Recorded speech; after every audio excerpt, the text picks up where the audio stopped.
Ayo, thanks for watching Red Readings and Hanging with the Hierophant. We're going to go ahead and get started. I don't have the microphone in, so hopefully you can hear me okay. I'm going to do a quick message. I felt like there's some collective energy coming up, so hey, let's do a collective read. So this will be timeless. Whenever you find it is whenever you're meant to see it. Take what resonates. Don't take what or force something that doesn't. Okay. So you have death, disturbance, and loneliness, and then the bottom of the deck stops. So right off the rip, I'm gonna give the first message I received gutturally, like as soon as I got the cards. Somebody here could be purging a entity attachment, quite literally going through an ending with an entity detachment, or this could be like in a way like exorcising a demon, right? Or if it's not in that literal sense, this could also be like really doing some deep shadow work. This could be around loneliness, emotional or mental things, right? Take what resonates.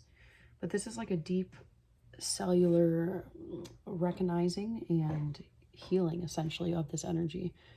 With stop here at the bottom of the deck and origin, yeah, it's like you're trying to cut something at the root. With collaboration here, you could be like going, this could be, for example, like someone's in therapy and they're actively working and applying this principle I'm describing, because you're with some type of collaboration or a group, or you're cutting something at its root.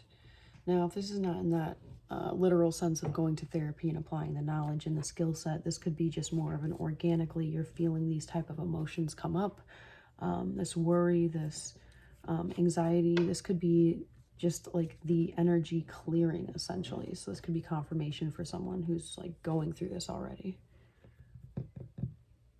Okay.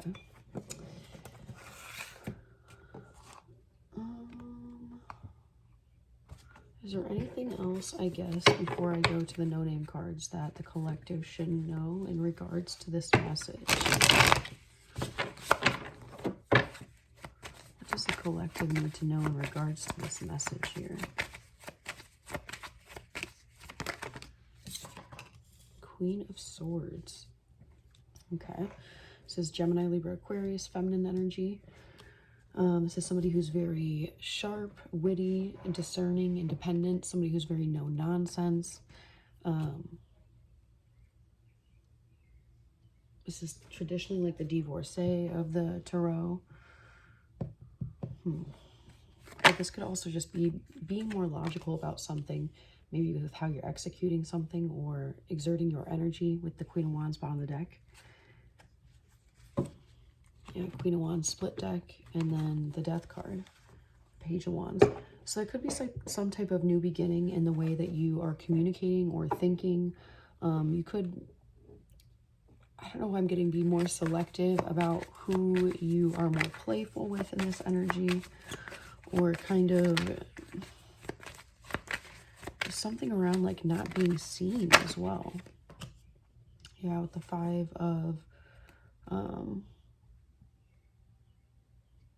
Wands here, with the Nine of Cups at the bottom of the deck, Devil to the Chariot. I'm getting this as like almost you fighting yourself, which is kind of obviously confirming some of the original cards we got, right? Okay, so this could be also finding a new direction, trying to figure out which direction you want to go in life, or what you're trying to do next. You could be feeling some type of like pressure or time pressure here, with whoever's energy this is.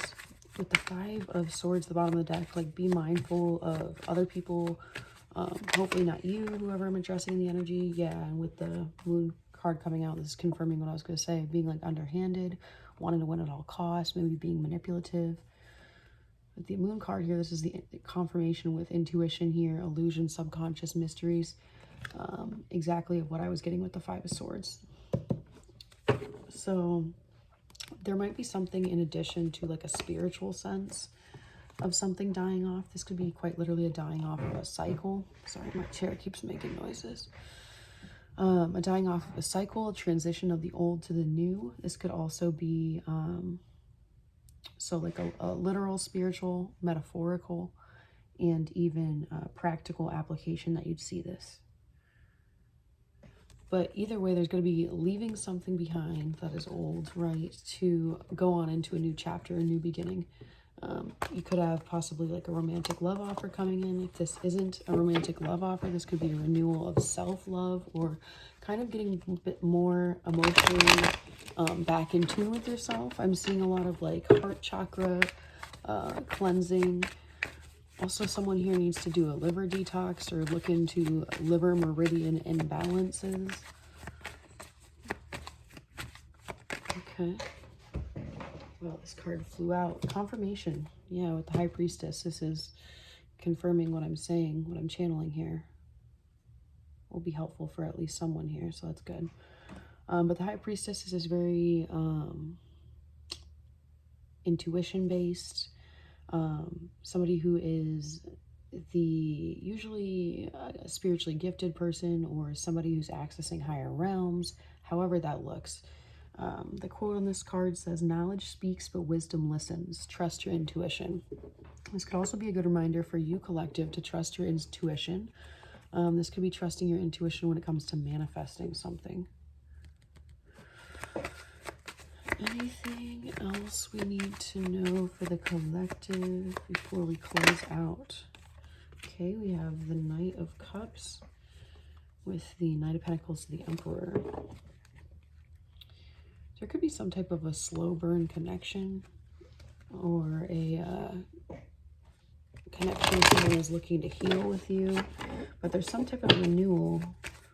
The Knight of Cups coming out again of like romance, creativity. Maybe you getting heavily cleared an emotional block. Yeah, exactly. With the Six of Swords and the Three of Swords. I'm getting that this is someone going back and revisiting heartbreak or grief, or moving into this energy, but it's clearing. It's not like here to stay for long term. So if that should give somebody here hopefulness about the situation that they're in of life.